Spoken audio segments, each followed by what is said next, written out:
Edu, e você citou um pouco mídia programática, e eu vejo assim um grande desafio para as marcas em poder conectar a mídia programática com a jornada do consumidor, né? E poder entender os pontos de controle, poder ter múltiplos impactos. Então, eu quero escolher a frequência, mas eu quero que essa frequência tenha um impacto emocional, tenha um impacto racional, tenha um impacto reputacional para poder fazer uma conversão melhor, né? Eu agora mais o LGPD, que vai impactar na importação de third party data. Como é que você enxerga assim, a evolução natural da mídia programática para os anunciantes?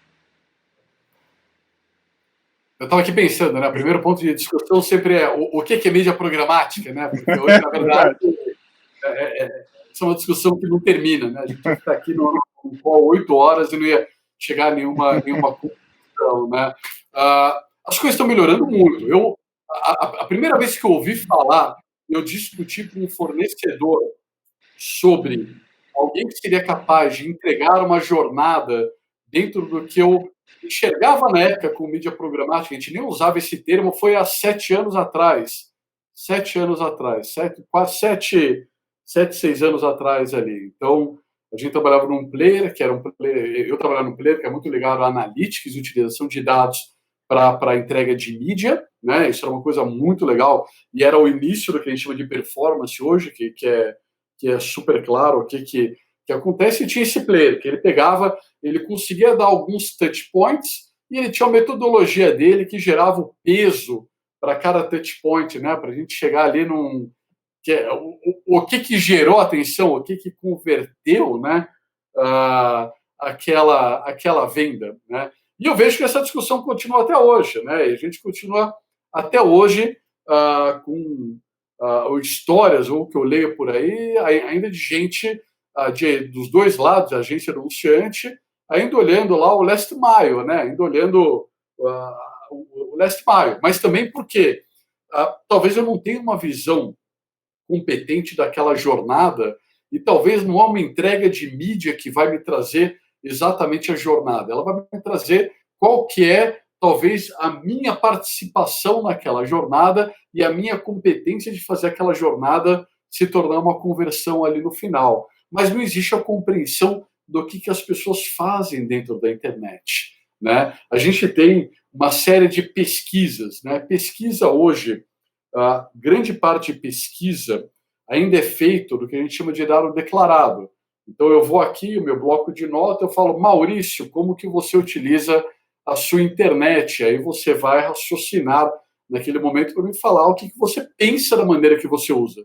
E, na verdade, talvez não seja exatamente a maneira que você usa, talvez seja como você imagina ou fantasia, não sei se é a melhor palavra aqui, como que você consome as coisas dentro da internet. Então, o dado declarado, ele sempre funcionou para outras mídias, ele sempre funcionou muito bem quando a gente estava acostumado a falar sobre o comportamento de pessoas e consumo de mídia offline, ele sempre funcionou maravilhosamente bem.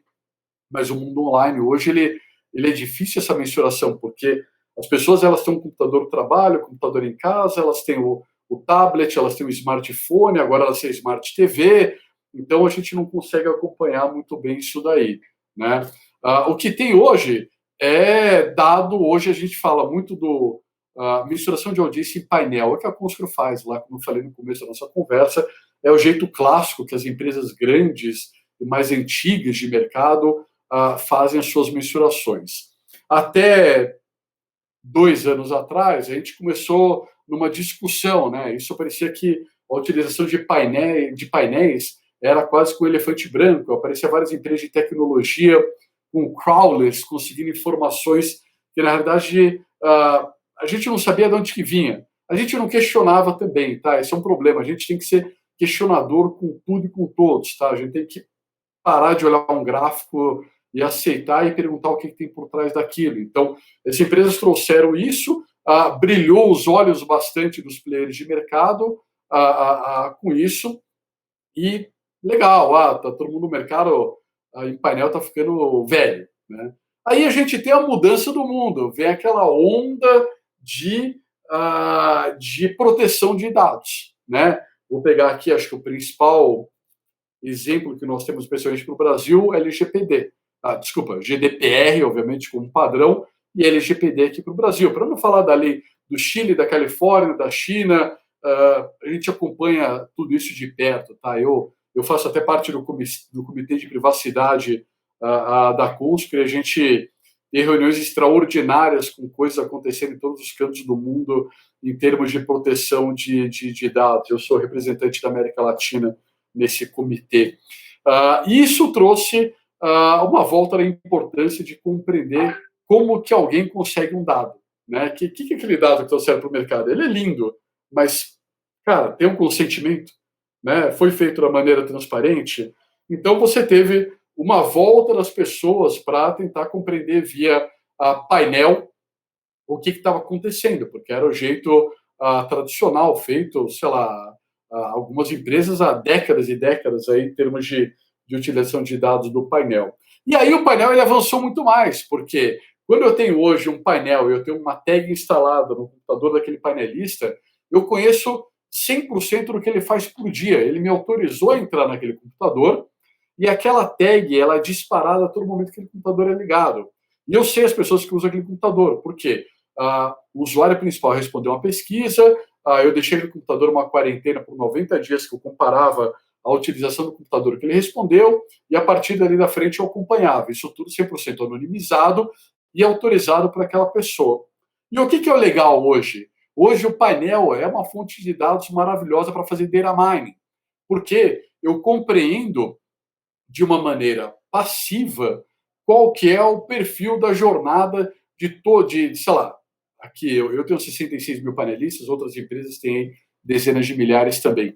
Mas isso me dá uma capacidade de eu compreender o comportamento dele diário, eu saber tudo, eu saber o que o Maurício é meu panelista, eu vou saber o que o Maurício, qual que é a jornada do Maurício para consumir esporte, para comprar, se o Maurício gosta de cozinhar, então ele vê um site de receita, depois ele vai no site do supermercado, ou ele vai no iFood, ou outros players que entregam comida.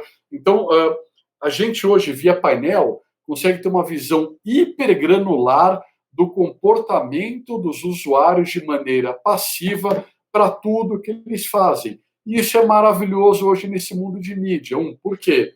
Eu quero entender o que a pessoa faz, mas eu não quero só fazer uma pesquisa, por exemplo, eu vendo pneu de carro. Eu não quero fazer uma pesquisa só para entender qual que é a jornada desse consumidor para comprar a minha marca de pneu. Né? Isso já é legal, mas na realidade eu quero entender o comportamento dele para tudo, como que ele olha a manutenção do carro dele, o que ele gosta sobre carro, ele viaja muito, para onde que ele viaja? Ele viaja de carro e eu vou começar a construir um relacionamento muito maior de maneira hipergranular. Só que hoje também a gente tem que ter pessoas preparadas para fazer o data mining dentro de grandes bases de dados. Né? Isso é uma dificuldade no Brasil. São players que eu conto aqui, nos meus dedos aqui das duas mãos, quantas pessoas hoje têm a capacidade e o planejamento sobre como utilizar dados hipergranulares de jornadas de usuários de uma maneira mais completa, vamos dizer assim. E conta uma coisa, baseado nisso, como é que vem a questão preditiva, né?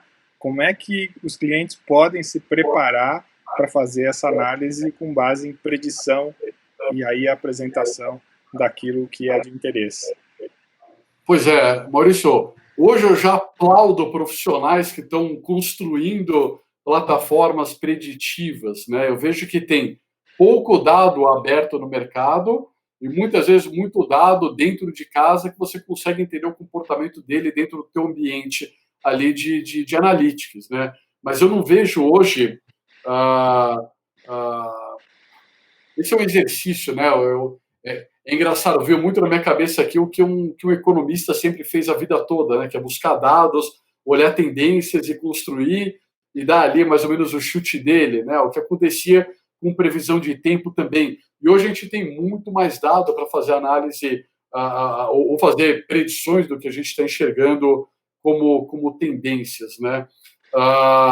Eu, pessoalmente, eu não sou especialista nessa área, mas até hoje eu não vi grandes modelos completos e que não sejam numa metodologia transparente. Ou seja, a gente não sabe muito o que tem lá dentro. Muitas vezes você tem um profissional que é muito bom naquele mercado e o peso da experiência dele é relevante naquele produto, mas te deixa preso a um produto, uma solução que não é maleável. E talvez hoje o mercado comece a ter essa granularidade dada, desse database para poder vender no mercado e a gente poder explorar isso de uma maneira. E aí sim, pô, se eu olho o que o Maurício fez nos últimos 6 meses, diariamente, um timestamp ali, o que o Maurício fez, pô, peraí, eu já comecei a conhecer tanto ele que eu consigo fazer uma análise preditiva. Vamos dar um exemplo aqui clássico, sempre que a gente fala de análise preditiva da Amazon, né, nos Estados Unidos, que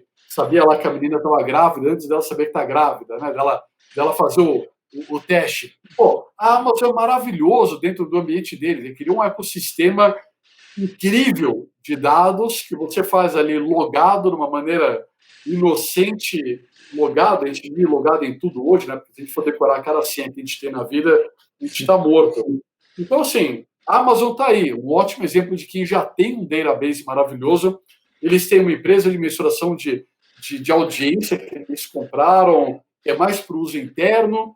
Eles têm a parte de consumo de vídeo maravilhoso, é um consumo de vídeo super comportamental, de série, quem está olhando aquilo, se é uma família, quem não é, quantos filhos o Eduardo tem, quantos filhos o Maurício tem, dá para chegar naquilo lá. E aí ele tem ali o e-commerce dele que é gigantesco, né? Que as pessoas fazem por assinatura, elas se acostumam, estão dentro daquilo. Então, assim, base de dados Sking here, database Sking, né? Sabe que você comentou, inclusive, sobre a mulher grávida? Eu lembrei aqui de uma história do Walter Longo, comentando quando ele foi o presidente da TVA, e que ele tinha lá um andar, né, só de dados, né, com um monte de equipamentos, de computadores, de profissionais. Ele falou, mas isso não fecha conta, né? Isso custa tudo, naquela época, tudo custa muito caro, e eu não consigo ter, né, o ROI, né, do processo. Mas a gente fez uma ação baseado em dados, né, que foi uma ação de mala direta na época, que um amigo dele que tinha lá uma maternidade disse, cara, eu tenho um monte de dados aqui, né, de mães que acabaram de dar à luz aos bebês, se você quiser fazer uma ação conjunta. E ele falou, tá, o que você tem? Não, eu falei, eu tenho um nome e um endereço, e sei que ela teve bebê agora. Eu falei, bom, mas tudo bem, mandaram, né, a mala direta para todas as mães, dizendo, bom, agora vocês vão ficar mais tempo em casa, com a família, que tal assinar a TVA? Que foi uma conversão da história, né, porque era exatamente muito aderente, né, às necessidades. Então, acho que essa predição vai de encontro com também a aderência às necessidades. Mas, por fim, eu queria te perguntar aqui sobre games. O que é essa indústria fantástica, né, de games com jogadores profissionais, com eventos como League of Legends, que são eventos faraônicos, né? E ao mesmo tempo, toda essa questão aí das redes sociais com game, o big screen com game, né? As empresas, os fabricantes aí, e os desenvolvedores lançando uma série de novas plataformas, consoles e jogos, né? E tudo isso muito ligado a dados, a oportunidades também para as marcas. Como é que você enxerga esse mercado de games? Pô, a pergunta tão complexa como essa eu não podia falar por fim, né? Porque senão ele já fica mais 4 horas. Mas é legal, é um assunto maravilhoso, né? Eu vou dar um exemplo, uma coisa que a gente fazia, e a gente fazia isso há 5 anos atrás, e foi algo que me deixou muito orgulhoso quando eu entrei na Comscore, que era, nós tínhamos um cliente norte-americano, que é uma das maiores marcas de games do mundo, e eles têm um game de primeira pessoa, de arma, de tiro, de guerra, e era muito legal que a gente fazia, a gente tinha uma plataforma de analytics, depois a gente vendeu hoje para uma empresa grande no mercado. E o que a gente fazia para essa marca há 5 anos atrás era, a gente entregava dados quase em real time dos players, das pessoas que jogavam, para que a marca pudesse dar uma experiência customizada para cada pessoa. Maurício está indo bem, Maurício está avançando, ganhou territórios. Eu vou dificultar para o Maurício, mas eu vou dar um prêmio para ele aqui, alguma coisa específica, né? O Edu está tendo dificuldade, eu preciso facilitar. Então a gente fazia isso real time dentro de analytics para esse player. Olha, isso há 5 anos atrás era muito bacana. Em termos de games, a gente tem assim uma conversa gigantesca, né? A gente sabe que tem consoles, né? O PlayStation, o Xbox e outros consoles. Nós temos hoje players lançando já para o jogo direto na própria Connect TV, né? Eu já tenho ali, se não me engano, acho que a Apple lançou e tem mais alguma empresa que lançou. Eu já pago uma mensalidade, eu tenho acesso a 200 jogos ali e eu vou jogar direto na minha TV. Então, assim, putz, eu já tenho Connect TV com streaming, já tenho com jogos, eu vou ter futuramente, para a gente ver, vou ter esse bate-papo na Big Screen, vai tocar o telefone na Big Screen, na Big Screen, e por aí vai, né? Aliás, a gente acabou de migrar agora o nosso telefone físico para o Zoom. Olha que interessante nessa mudança de trabalhar em casa e tudo, como a gente vai se adaptando com isso. Eu sei que tem outros players que já fazem isso. O que a gente olha, tá? A Comscore olha muito os games digitais, tá? Os games principalmente estão dentro dos nossos smartphones, tablets e companhia limitada. E a gente olha também essa questão das audiências, né? Do League of Legends, do Twitch. Eu vou usar alguns nomes famosos aqui, que são audiências extraordinárias. São incríveis dentro de faixas etárias e perfis específicos. É um alcance maravilhoso, com um público que também é muito sensível, a gente olha com oportunidade de advertising ali dentro, mas eu sei que experiências maravilhosas estão sendo criadas e muito bem exploradas por players de mercado, nesses players que olham muito essa questão da audiência, né? E aí, de uma maneira mais simplória, a gente tem todos os aplicativos de games, né? E tem alguns dados muito interessantes. Né? O primeiro ponto, a gente imagina games é coisa de jovem, né?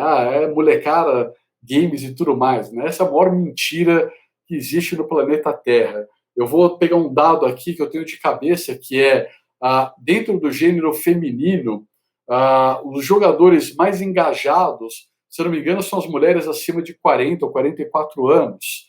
Né? Então, assim, por quê? Gente, não são os meus games. Game aqui pode ser um jogo de Sudoku game. Um que se destaca até hoje é aquele o Secret Garden, alguma coisa do Jardim Secreto, que é aquele da gente de pintar. Então, são maneiras que a gente tem de passar tempo e não somente de games. Né? O mesmo vale para as pessoas que têm os homens mais jovens. Né?